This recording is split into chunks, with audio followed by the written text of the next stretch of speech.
ನಮಸ್ಕಾರ. ಕೋಟಿ ಕೋಟಿ ಸಾಲ ತೀರಿಸುವ ಸುಲಭ ಮಾರ್ಗ. ಆ?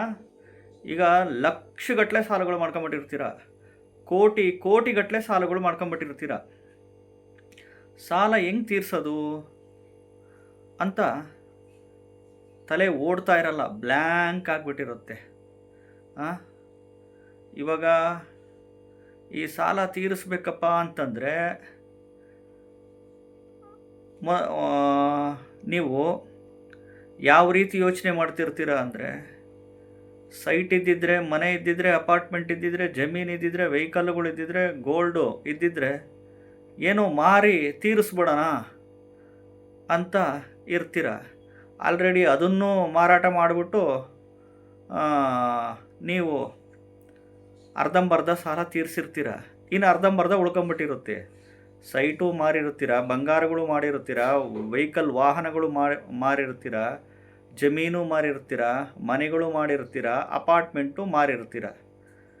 ಇದನ್ನು ಮಾರಿದರೂ ನಿಮ್ಮ ಸಾಲ ಇನ್ನೂ ತೀರಲಿಲ್ಲ. ಏನು ಮಾಡಬೇಕು?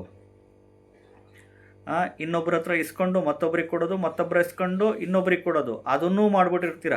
ಕೈ ಸಾಲ, ಬಡ್ಡಿ ಸಾಲ, ಇಂಟ್ರೆಸ್ಟಿಗೆ ಸಾಲ ಅವ್ರ ಹತ್ರ ಇಸ್ಕೊಂಡು ಇವ್ರಿಗೆ ಕೊಡೋದು, ಅದನ್ನೂ ಮಾಡಿರ್ತೀರ. ಅದನ್ನು ಮಾಡಿದರೂ ತೀರ್ತಾ ಇಲ್ಲ. ಇನ್ನು ಚೀಟಿ ವ್ಯವಹಾರ, ಚೀಟಿ ಅಲ್ಲಿ ಚೀಟಿ ಇಲ್ಲಿ ಚೀಟಿ ಎತ್ಕೊಂಡು ಅದನ್ನು ಕೊಟ್ಟಿರ್ತೀರ, ಅದು ಮತ್ತೆ ಸಾಲ ಮುಗಿಯೋದಿಲ್ಲ. ಏನು ಮಾಡಬೇಕು? ಇದೆಲ್ಲ ಒಂದು ಚಿಂತನೆಗಳು ಕಾಡ್ತಾ ಇರ್ತವೆ. ಸೊ ಏನಪ್ಪ, ಇನ್ನೂ ಏನು ಮಾಡಬೇಕು, ಇನ್ನೇನು ಮಾಡಬೇಕು? ಕಷ್ಟಪಟ್ಟು ಬೆವರು ಸುರಿಸಿ ಉದ್ಯೋಗ, ವ್ಯಾಪಾರ, ವ್ಯವಸಾಯ ಮಾಡಿದರೂ ಇನ್ನೂ ಸಾಲ ತೀರ್ತಿಲ್ಲ ಅಂತಂದಾಗ, ಯಾಕೆಂದರೆ ಇದು ಸ್ವಯಂಕೃತ ಅಪರಾಧಗಳು ಮಾಡ್ಕೊಂಬಿಟ್ಟಿರ್ತೀರ. ಸ್ವಯಂಕೃತ ಅಪರಾಧಕ್ಕೆ ಇನ್ನೇನು ಮಾಡೋಕ್ಕಾಗಲ್ಲ. ಈ ಸ್ವಯಂಕೃತ ಅಪರಾಧಕ್ಕೆ ಭಗವಂತನ ಮೊರೆನೇ ಹೋಗಬೇಕು, ಲಾಸ್ಟ್ ಅಲ್ಟಿಮೇಟು. ಯಾವ ರೀತಿ ಅಂತಂದರೆ, ಈ ಬೆಳಿಗ್ಗೆ ಎದ್ದಾದ ತಕ್ಷಣ ಬ್ರಾಹ್ಮಿ ಮುಹೂರ್ತದಲ್ಲಿ ಎದ್ದುಬಿಟ್ಟು ಶನಿದೇವನಿಗೆ, ಯಾಕೆಂದರೆ ಕರ್ಮದಾತ ಮತ್ತು ದುಡ್ಡು ಕೊಡೋ ದೇವರು, ಆರೋಗ್ಯ ಮತ್ತು ದುಡ್ಡು ಕೊಡೋ ದೇವರು ಲಕ್ಷ್ಮೀನಾರಾಯಣನಿಗೆ ಪ್ರಾರ್ಥನೆ ಮಾಡಬೇಕಷ್ಟೆ. ಮಾಡಬಾರ್ದು ತಪ್ಪು ಮಾಡ್ಕೊಂಬಿಟ್ಟಿದ್ದೀನಿ, ಸ್ವಯಂಕೃತ ಅಪರಾಧಗಳು ಮಾಡ್ಕೊಂಬಿಟ್ಟಿದ್ದೀನಿ, ಆಸೆಪಟ್ಟು ದುರಾಸೆ ಪಟ್ಟು ಮನೆಯವ್ರಿಗೆ ಗೊತ್ತಿಲ್ಲದಲೇ ಏನೋ ಮಾಡೋಕ್ಕೋಗಿ ಏನೋ ಮಾಡ್ಕೊಂಬಿಟ್ಟೆ, ನಾನು ತಪ್ಪು ಮಾಡಿಬಿಟ್ಟೆ. ಭಗವಂತ, ಇನ್ನು ಮುಂದೆ ಈ ತಪ್ಪುಗಳು ಮಾಡಲ್ಲ, ಈ ಸಾಲದಿಂದ ಹೊರಗೆ ಬರೋಕ್ಕೆ ಏನಾದರೂ ದಾರಿ ತೋರಿಸು ಅಂತ ಈ ಮಂತ್ರದ ಮುಖಾಂತರ ಕೇಳ್ಕೊಬೇಕಷ್ಟೆ. ಅದು ಬಿಟ್ಟು ನೀವು ಕಂಡು ಜ್ಯೋತಿಷಿಗಳ ಹತ್ರ ಹೋದರೆ ಯಾರೂ ನಿಮ್ಮ ಸಾಲ ತೀರಿಸಲ್ಲ.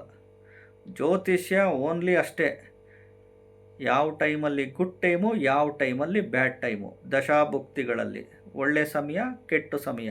ಒಳ್ಳೆ ಸಮಯ ಐತಿ ಅಂದ್ಬಿಟ್ಟು ದುಡಿದಲೇ ಇದ್ದರೆ ಅದೂ ಕೆಟ್ಟೋಗ್ತದೆ. ಒಳ್ಳೆ ಸಮಯ ಇದ್ದು, ಈಗ ನಿಮಗೆ ಒಳ್ಳೆ ಟೈಮು, ಈ ಟೈಮಿಂದ ಈ ಟೈಮಲ್ಲಿ ಉದ್ಯೋಗ ಸಿಗುತ್ತಪ್ಪ ಅಂತ ಹೇಳ್ತೀವಿ. ಉದ್ಯೋಗ ಸಿಗುತ್ತಪ್ಪ ಅಂತಂದಾಗ ನೀವು ಎಫರ್ಟ್ ಹಾಕಬೇಕು. ಮದುವೆ ಆಗುತ್ತಪ್ಪ ಅಂತಂದರೆ ನೀವು ಗಂಡು ಹುಡುಕಬೇಕು, ಹೆಣ್ಣು ಹುಡುಕಬೇಕು. ಆ ಕ್ರೈಟೀರಿಯಾಸ್ ಎಲ್ಲ ಇತ್ತು ಅಂತಂದರೆ ಮದುವೆ ಮಾಡ್ಕೊತಾರೆ. ಅರ್ಥ ಮಾಡ್ಕೊಳ್ಳಿ.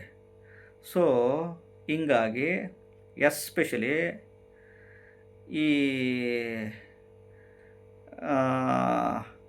ಹಣಕಾಸಿನ ಸಮಸ್ಯೆ, ಈ ಸಾಲ ಬಾಧೆಗೆ ಬೆಳಿಗ್ಗೆ ಎದ್ದು ಶನೇಶ್ವರ ಸ್ವಾಮಿಗೆ ಓಂ ಶ್ರೀ ಶನಿಶ್ಚರಾಯ ಸ್ವಾಹ ಲಕ್ಷಗಟ್ಟಲೆ ಮಂತ್ರ ಪಠಣೆ ಮಾಡಬೇಕು. ಎರಡನೇದು ಲಕ್ಷ್ಮಿಗೆ ಓಂ ಲಕ್ಷ್ಮೀ ಸ್ವಾಹ, ಓಂ ಲಕ್ಷ್ಮೀ ಸ್ವಾಹ ಅಂತ. ಮೂರನೇದು ನಾರಾಯಣನಿಗೆ ಓಂ ನಮೋ ನಾರಾಯಣಾಯ ಅನ್ಲಿಮಿಟೆಡ್ ಈ ಮಂತ್ರಗಳು ಪಠಣೆ ಮಾಡಬೇಕು. ಇಷ್ಟೇ, ಇದೊಂದೇ ನೋಡ್ರಿ. ಇದು ನೀವು ಮನೆಯಲ್ಲಿ ಬ್ರಾಹ್ಮಿ ಮುಹೂರ್ತದಲ್ಲಿ ಎದ್ದು ಸ್ಟಾರ್ಟ್ ಮಾಡಿ, ಅನುಕೂಲ ಇದ್ದವರು ದೇವಸ್ಥಾನಗಳಿಗೆ ಹೋಗಿ ದೇವರಿಗೆ ಮಂತ್ರದ ಮುಖಾಂತರ ಕೇಳ್ಕೊಬೇಕು ಅಷ್ಟೇ. ಅಷ್ಟು ಬಿಟ್ಟರೆ ಬೇರೆ ಇನ್ನೇನೂ ಇಲ್ಲ. ಯಾರಾದರೂ ಸಹಾಯಕ್ಕೆ ಬರಲಿ ಅಂತ ಕೇಳ್ಕೊಬೇಕು ಅಷ್ಟೆ. ಒಂದು ಈ ರೀತಿ ಕೋಟಿ ಕೋಟಿ ಸಾಲುಗಳಿದ್ದರೆ ತೀರಿಸುವಂಥ ಸುಲಭ ಮಾರ್ಗ. ಲಾಸ್ಟಿಗೆ ಅಲ್ಟಿಮೇಟ್ ಇನ್ನೇನು ಭಗವಂತನ ಮೊರೆನೇ ಹೋಗ್ಬೇಕು. ಎಲ್ಲರಿಗೂ ಕೇಳಿದ್ದಾಯಿತು ಮಾಡಿದ್ದಾಯಿತು ಅಂತಂದಾಗ ಇನ್ನೇನು ಅಲ್ಟಿಮೇಟು ಭಗವಂತನ ಮೊರೆನೇ ಹೋಗಬೇಕು. ನಮಸ್ಕಾರ.